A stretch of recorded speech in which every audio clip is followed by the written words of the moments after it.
Здравствуйте, мои дорогие друзья, Барит Исаирджан. Приветствую всех армян по всему миру, наших друзей, друзей Армении, моих друзей, всех для нас, кто нас слушает, смотрит, разделяет наше мнение, думает, анализирует, сопереживает и хочет изменить в нашей стране все в лучшую сторону, сделать Армению сильной, процветающей, профессиональной, справедливой. Ну и так много чего. Итак, добрый вечер. Вас всех приветствую. Сегодня поступила такая информация, когда мы говорим о войне и мире, о сокращении срока службы в армянских вооруженных силах, когда это приводит к сокращению в том числе количества самих вооруженных сил, личного состава, когда на этот год не запланировано ни одно учение, а армия не может без учения, армия всегда должна быть в движении. Различные учения, это штабные, команды штабные, войсковые, тактические учения. Разные маршевые броски. Армия всегда зарождается на марше и живет на марше. Армия, застоявшаяся в казармах, это уже не армия, а военизированная охрана частных предприятий. Итак, на этом фоне сокращения бюджета на вооруженные силы мы все видим. И появляется новость о том, что Азербайджан закупает там 48 самолетов у Швеции. Сейчас я точно посмотрю, вам скажу, пока говорю. Так вот, на этом фоне Азербайджан милитаризируется и примерно где-то на более чем 6 миллиардов долларов. Я сейчас посмотрю и точно вам назову эту цифру. Значит, это 4,5 поколения рассматривает возможность закупки шведских истребителей 4,5 поколения, там, 4-5 поколения Гриппен, значит, не дожидаясь готовности турецкого проекта Каан, да? Вот. И таким образом мы видим, что примерная стоимость контракта 6,5 миллиардов, это только на авиацию. Это еще не бюджет вооруженных сил Азербайджана. В случае успешного завершения переговоров поставки могут начаться с 2029 года. Ничего, грубо говоря, и не осталось. Так вот, о чем это говорит?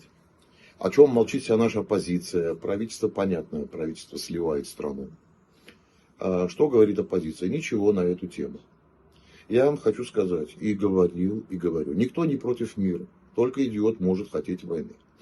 Но несправедливый мир. Несправедливый мир. Вы вспомните, что произошло по итогам Брестского мира. Что произошло по итогам Брестского мира? Да, мы все прекрасно видим, что Германия стала возражаться, и она стала иметь настроение для того, чтобы подняться с колен. То же самое произойдет и с нами, неминуемо произойдет с нами.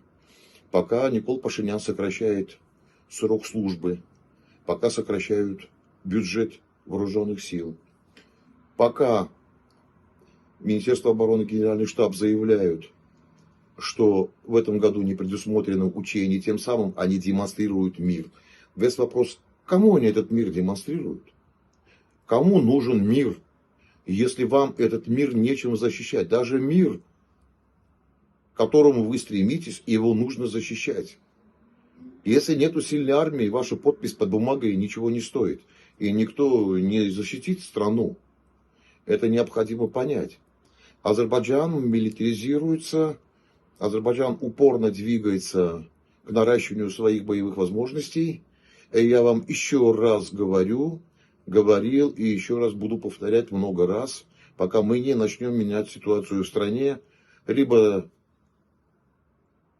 мы сформируем сами новое правительство, либо мы их заставим прийти в сознание здесь, на местах. Еще раз вам скажу, Азербайджан готовится к войне против Азербайджана. Я вам это официально и ответственно заявляю. И поверьте, это, когда этот день придет. Многие меня слушают годами. Помните, я в 19-20 году заявлял всем. И руководству Арцаха. И вас, карабахцев, тоже предупреждал. Ни в коем случае не избирайте Арайка, потому что Арайка во власть везет власть Армении. Потому что была подготовлена операция отрицательного кадрового отбора. Что такое отрицательный кадровый отбор, если кто-то не знает? Если нужно где-то какую-то систему ослабить, какое-то направление, не подбирается человек, и ему не дают указаний, говорят, иди и там ослабь, уничтожь. Подбирают человека, которого назначают, и смотрят. Вот его назначим, скажем, что он великий, а он придет, ему говорить не надо, он сам все убьет. Так было при Роберте Кочаряне, так было при Серже Саакяне, так было при Бако, так было при Аркадии Кукасяне, так было при Арайке Арутюняне. И так сегодня и при Роберте, и при Серже, и сегодня при Николе. Все это повторяется, это вся, будем говорить так, одна общая группа. Ничего в Армении за столько лет. Один раз у нас была качественная команда, которая привела страну к победе. После этого, когда вся эта команда ушла, и мы ушли, после этого победы в Армении никаких не было. Ни по одному направлению. Ни в экономике, ни в военно-промышленном комплексе, ни в общественной жизни, ни в правовой системе, ни в судебно-правовой системе, ни в духовной сфере, ничего. Государство с 1998 года упорно продолжало разрушаться и идет сейчас по этому пути. Я вот вам говорю, что Азербайджан готовит войну против Армении. 6,5 миллиардов долларов только на авиацию. Пока Никол Пашинян кричит о мире, как король Людовик Баварский, которому все говорили,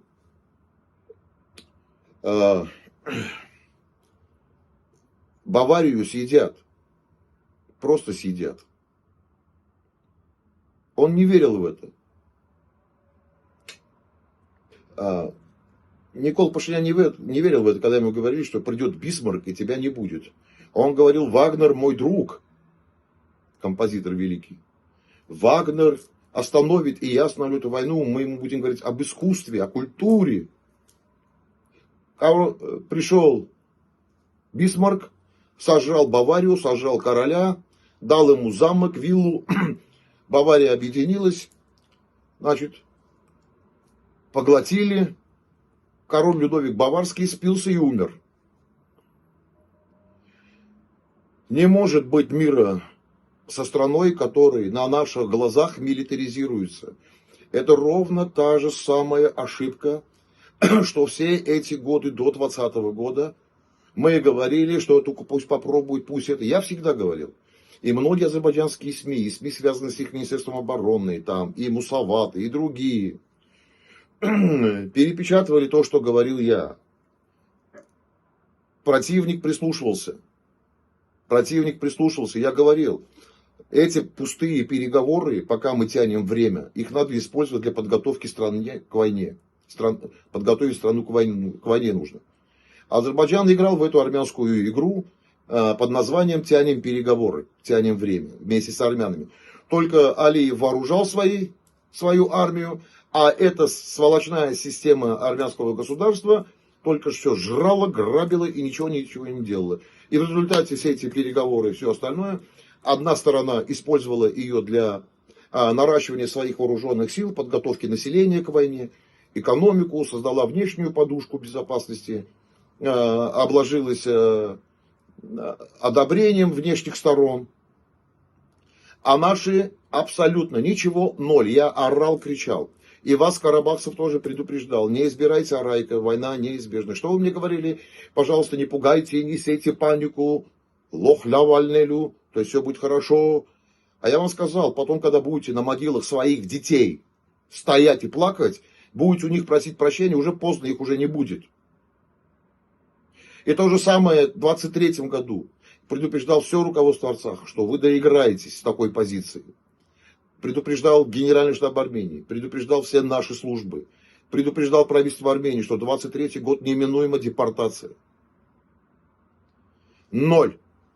Сегодня нам говорят все то же самое, что Азербайджан, мир, дружба, жвачка, у нас все хорошо, мы немалого добились, говорит Алын Симонян. Алын Симонян, поверь, один день, если вы будете себя так продолжать вести, и подавляющее большинство, 98% оппозиции будет себя продолжать так вести, в один день к вам в дверь постучатся и скажут салам алейкум.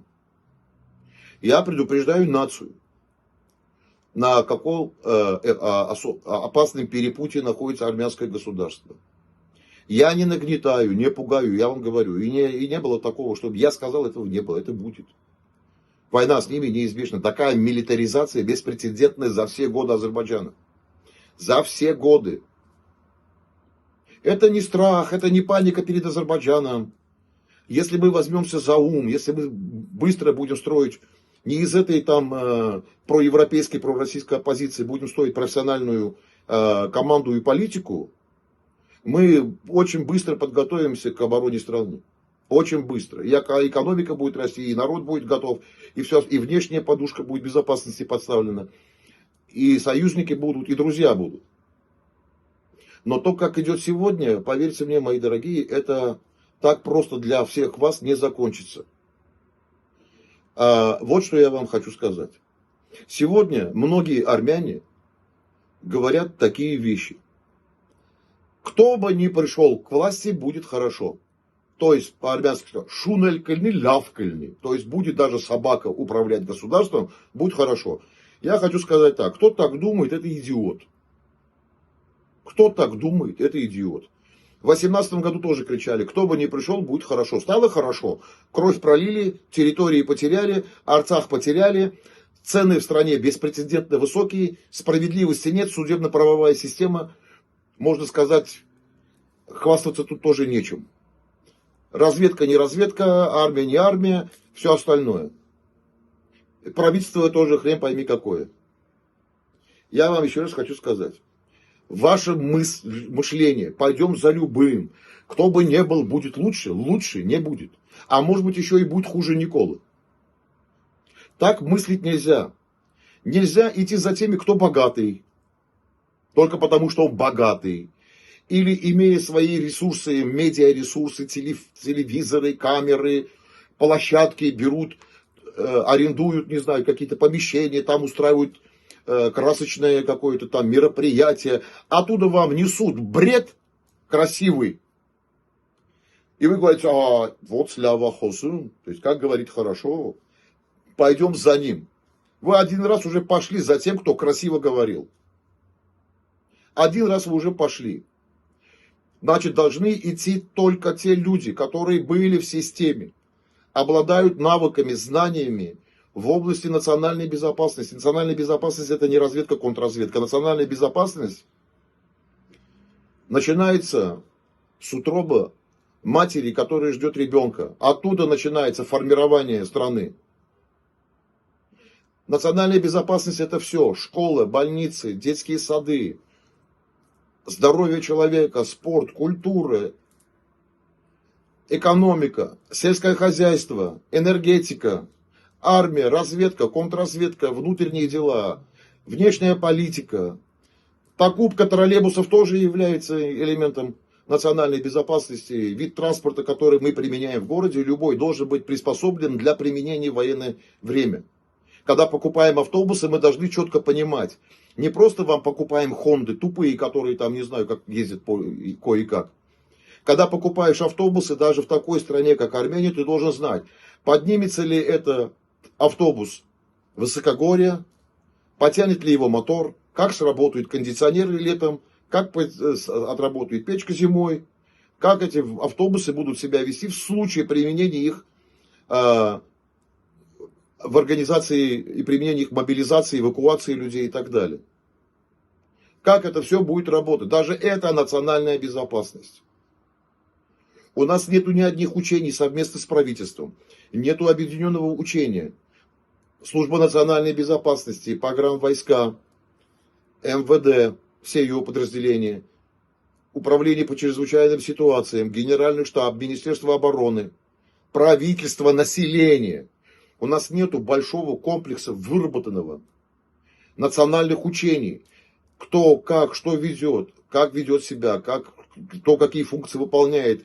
Конверты, пакеты для министров, начальников управлений, замминистров, парламента, депутатские фракции, группы, кто где сидит, куда едет, что делает мэры, губернаторы, вице-мэры, вице-губернаторы, поселковые советы, гюгапеты, то есть председатели сельского совета. Все должно быть расписано, функционал должен быть для всех. И должны быть проведены учения. Тревога, нация эвакуируется, едет, мобилизация. Да, на это нужны резервы и ресурсы, но мы должны отработать, чтобы понять наши слабые и сильные стороны в случае возникновения угрозы. А при возникновении угрозы, военной угрозы уже, военной опасности, есть такое понятие, мы должны незамедлительно начать не ждать, а производить мобилизацию. И во сколько бы это ни обошлось, и что бы это ни стоило. Никаких учений не запланировано, ни с правительством. Я вам говорю, завтра будет форс-мажор, ни один чиновник не будет знать, куда ему ехать, что ему делать, какой его функционал, что он еще делает помимо своей работы. Нету никаких национальных центров, не подготовлены, не назначили на всякие, не созданы штаты, не назначены люди, ничего нету. Ничего, страна пустышка в плане обороны и обороноспособности. На фоне такой милитаризации мы не имеем права себя вести как последнее чмо. Мы должны сегодня создавать резервы, нефтепродукты, пшеница, консервы, медикаменты. Мы должны создать национальный резерв, государственный резерв, строить терминалы, возводить, строить подземные хранения, в том числе по линии боеприпасов, оружия и так далее. Ничего из этого нету. Я вам говорю, давайте сейчас объявим учения просто даже для правительства, посмотрим, как их министры что сделают. До кого-то не дозвонятся, кто-то будет бухой, кто-то будет в отпуску, кто-то еще где-то что-то. Они не будут знать, приедут и не будут знать, что делать. Нужно устанавливать время, через сколько человек должен быть на рабочем месте, либо на запасном пункте управления. Все это комплекс. Это я вам говорю, это я вам рассказал, 5% даже нету, 1% нету. Это я рассказал то, чего минимально так вот. Это все, конечно, должно быть раздуто. Должен быть создан протокол безопасности информационной. Как мы переходим из интернета в локальный интернет. Как мы его блокируем мгновенно. По списку, кто имеет право заходить в интернет. Отработать эту техническую возможность с нашими сотовыми операторами. Как они это делают? У них должен быть готовый алгоритм. Когда им предоставляют списки лиц, которые имеют доступ, и учреждения, организации, ведомства, которые должны иметь доступ к интернету, уже сегодня сотовые операторы должны технически изучить, как это они делают одним щелчком. Как часть граждан остается в локальном интернете, как мы закрываем интернет для внешнего мира, для внутреннего, чтобы к нам не было просочения. Кстати, я вам хочу сказать, перед войной в Генштабе, мной лично и командой моей в Генштабе, мы разработали подобный протокол безопасности подробнейший. Что мне сказал армянский министр юстиции в 2020 году, в октябре, во время войны, когда я сказал, надо срочно перекрыть интернет. Знаете, что он мне ответил? Он мне сказал, что это нарушение прав человека. Да что вы хотите, 27 лет, в голове ветер. 27 лет сказать такую чушь. Говорит, что это нарушение прав человека. И говорит, а как родители должны узнавать списки раненых?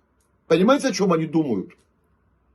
Во-первых, никто ничего знать не должен во время войны. Ни про убитых, ни про раненых в стране во время войны. После войны все можно раскрывать. А потом родителям можно звонить в военкомат и сказать, сын в таком госпитале, приезжайте. Министр юстиции говорит, во время войны о правах человека. Запомните одну вещь, во время войны права человека равны нулю. Или говну, извините меня за это выражение. Не может быть во время войны прав человека. Есть одно право победить, выстоять и уничтожить противника. Это самое большое право у государства. Права человека во время войны не работают. Это не означает, что вы должны пойти человека поймать, арестовать, там, пытать. Нет. Но говорить, что это мое право, я имею право смотреть телевизор, я могу говорить все, что хочу, я могу заходить в интернет как хочу, когда хочу, что захочу, то и дело. Нет, это не работает, это работать не может. Это должно быть, я говорю, государство должно готовиться сегодня. Просто сегодня должно готовиться уже к этим вопросам. Этого ничего не делать. Я еще раз говорю, милитаризация Азербайджана носит беспрецедентный характер. Беспрецедент. Это не страх, не паника. Сейчас наши там эти постоянные комментаторы от соседей будут кричать: о, Погосян испугался. Погосян вас на поле боя видел, никогда вас не боялся. Во-первых. Да, ни ваших снарядов, ни ваших пуль. Поэтому мне сказки рассказывают там про страх перед вами, никогда его не было и не будет. Забудьте про это. Так вот, это что касается вопросов милитаризации Азербайджана. Я вам говорю, и еще раз, повторяю всей нации, бросьте из головы эту мысль. Любой человек может прийти, стать премьер-министром или президентом Армении. Забудьте про это. Просто забудьте. Так может думать только нация, если она дошла до уровня дегенератов. Обижайтесь на меня, отписывайтесь, меня слушаете, не слушаете. Но вы потом будете плакать опять кровавыми слезами в больших масштабах. Любой, кто будет говорить, что кто бы ни пришел лучше, чем Никол, это ошибочно. Кто попало, прийти не может. Кто такой Никол, мы все знаем. А что любой, кто же может то прийти, это недопустимо в стране. Недопустимо. Так может думать только люди, которые превратились в идиотов. И я это слышу. И слышал на митингах, когда говорили шунелькальные, лявкальные. То есть собака будет, и то будет хорошо. Я этим людям говорил, собака для собачника, а Армения не собачник. И здесь не может быть, даже если будет собака. Кто вот так вот думает, и вообще не место в Армении. Где угодно. И не идите на поводу лява хосум, бананум, то есть хорошо говорит, еще что-то. Послушайте, придите уже в сознание, нация. Идти за кем попало, потому что кто-то хорошо говорит, как это вы говорите, лява хосум. А что за спиной есть, какой пройденный путь профессиональный? Что понимает, кто его в мире слушает, кто его, к нему в мире прислушивается. Что он в состоянии своей рукой для Родины хотя бы 5 минут сделал. Хотя бы 5 минут. Мне много чего есть сказать, чего я сделал. И многие это знают. А вы, когда, я удивляюсь, когда смотрите на каких-то, не знаю, там, сопляков, еще кого-то, непонятно кто, 25 человек идут на выборы. Как сегодня один мой хороший товарищ сказал, он сказал, Армения напоминает мне Олимпийские игры. Я сказал, почему? Он говорит, какой девиз в Олимпиаде? В Олимпиаде девиз главное не победа, а участие. Вот я говорю, все, кто идет на выборы, многие из них, 95-98%, их задача участвовать во выборах, а не побеждать. Не побеждать.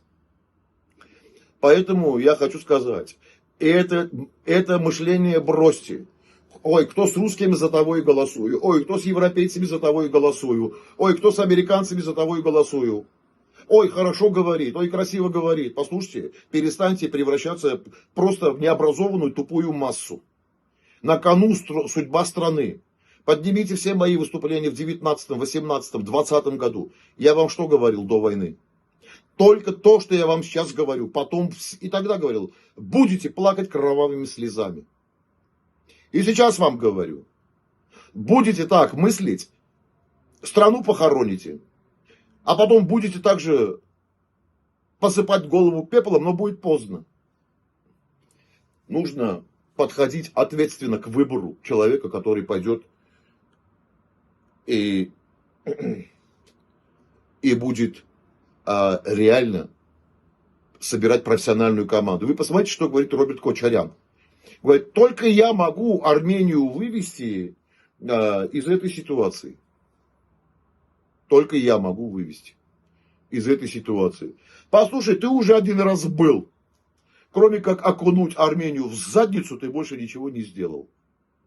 Что ты создал, Роберт? Что? Ты забыл, когда тебе сказали, стань президентом Арцаха, ты говоришь, арцахцы меня не выберут, меня не любят. А с чего ты взял, что тебя там любили и здесь любят? Покажи, что ты создал. Как ты модернизировал вооруженные силы. Покажи, как ты модернизировал ПВО. Что ты построил из военно-промышленного комплекса. Патронов не производите, сволочи. Патронов не производили. Вы говорите, что вы можете прийти. Пенсию в 6 раз поднял. Люди в больницу боятся попасть, потому что надо платить. Боятся. Потому что в Армении фашистская система здравоохранения. Армения должна перейти на страховую и бесплатную медицину. Все онкологические заболевания для всех граждан Республики Армения должны быть бесплатно. От операций до химиотерапии, включая реабилитацию. Все высшее образование должно быть бесплатным. Кроме специфических коммерческих специальностей, типа менеджер по спорту, агент спортивный и так далее. Ресторанный бизнес, туризм, это пускай будет платно. Но все остальное должно быть бесплатно. Должна быть доступна любая спортивная секция для детей бесплатно. Для гражданина Армении нужно создавать оздоровительные физкультурные центры бесплатно или с символической стоимостью в месяц там 3000 драм.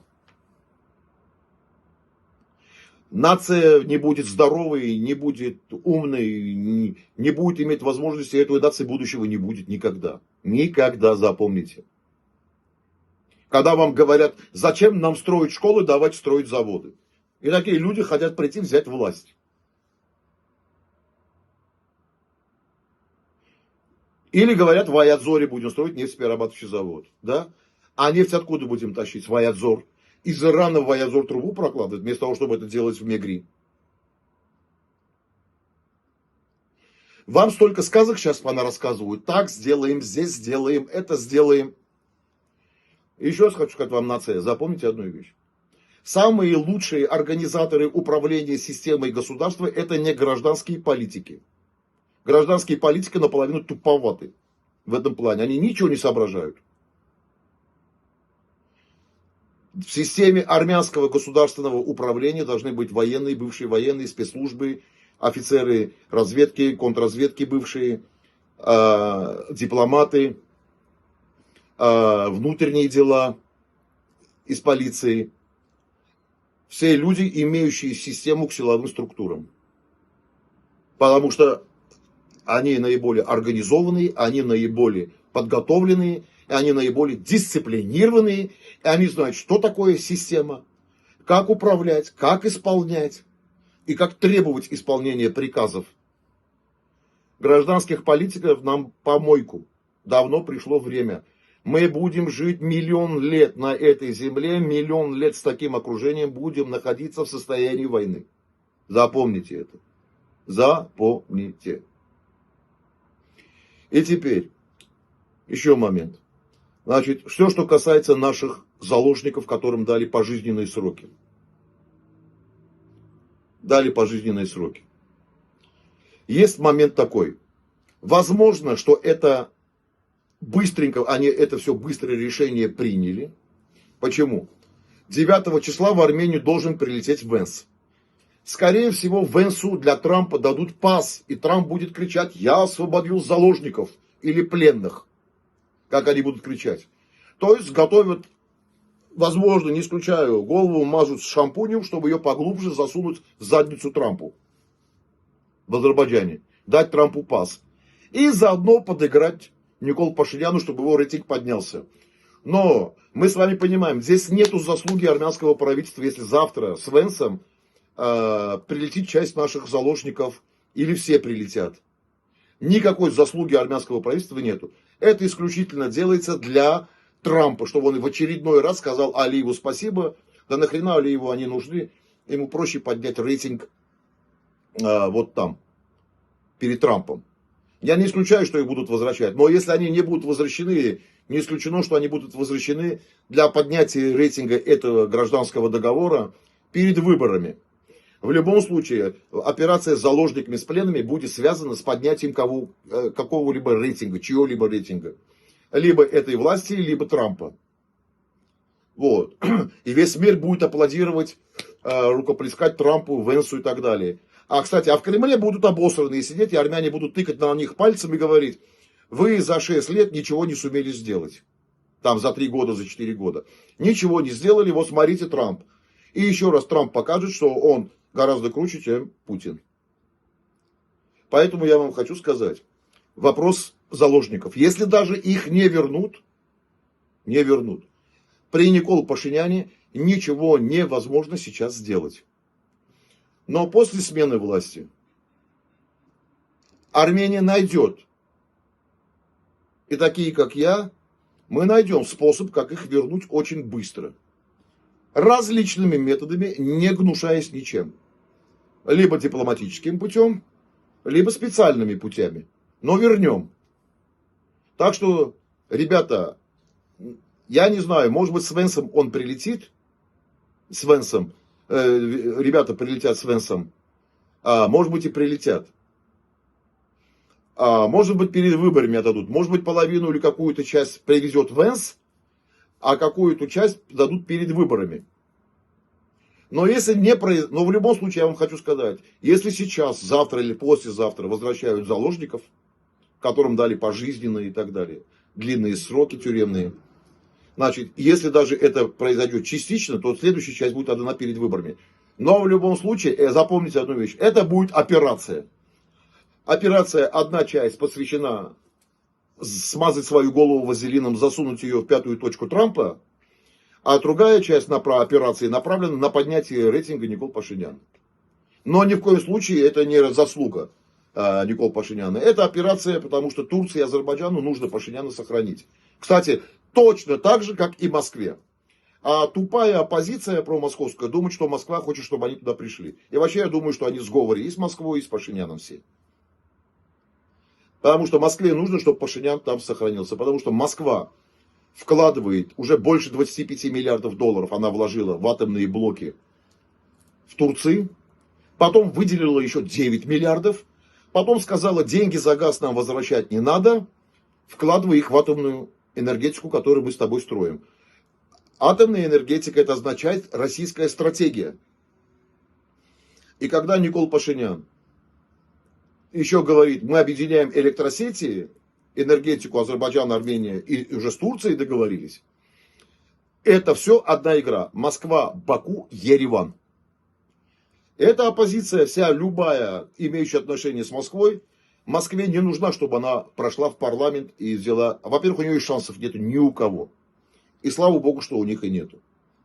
Москве нужно, чтобы Никол остался, а эту оппозицию просто сохранить на всякий случай, на будущее. Если Пашинян будет себя плохо вести, ему скажут, ай-яй-яй-яй-яй, том-том-том-том-том по попочке. Поэтому я вам хочу сказать, армяне, от нас будет зависеть. Не поймете, за кем идти, как идти и так далее, потеряете страну. Я вас сейчас всех предупредил. Я вас предупредил. Посмотрите, как вооружается, зайдите, посмотрите, откройте, все в интернете есть. Беспрецедентное наращивание военной мощи.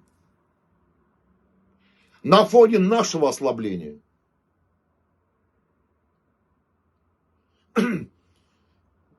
Не надо ни на кого надеяться. И не слушайте тех, кто хорошо говорит. Слушайте и смотрите на тех, кто имеет пройденный путь, дорогу. Кто имеет заслуги, действия, которые улучшали и усиляли Армению.